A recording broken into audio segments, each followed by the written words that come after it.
Welcome back to lesson number 5 on our polarity series, and here we are going to talk about synchrony.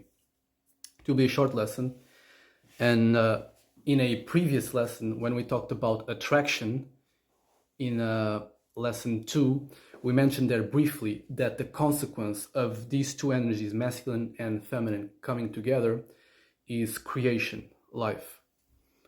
However, that's not technically correct enough. It was enough at that stage, but now here in the lesson 5, let's be a bit more technically correct.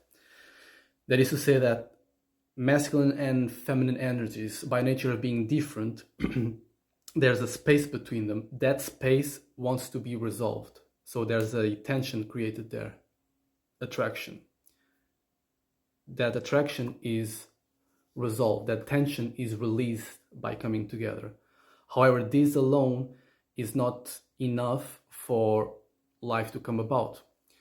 In order for creation to happen, there needs to be a constant back and forth. There needs to be this attraction, release, tension, release, tension again, release again. This constant dance, this rhythmic relational flow between these two energies, that is synchrony, and that is what is necessary for creation to come.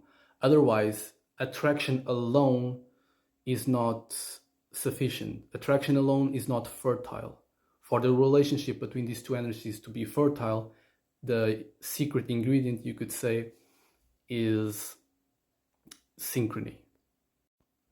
Attraction is the pull, and synchrony is what makes that pull fertile. We can see examples of these in nature, classical ones like day and night. One pulls the other.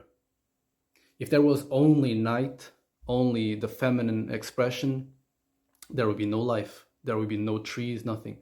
Nothing would grow. If there was only sun, it would be too much.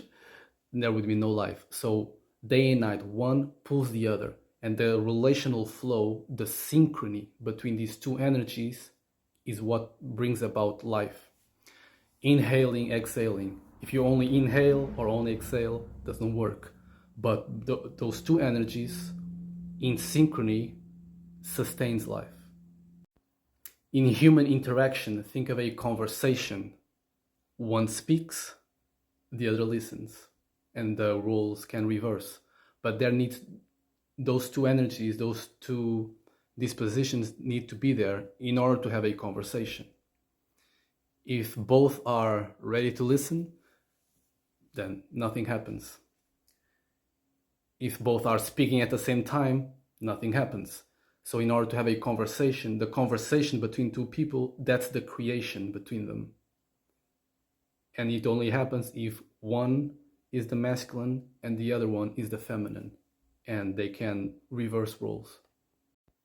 So remember, it's attraction brings these two energies together, but it is synchrony that makes this union fertile, prosperous, that brings creation from this union.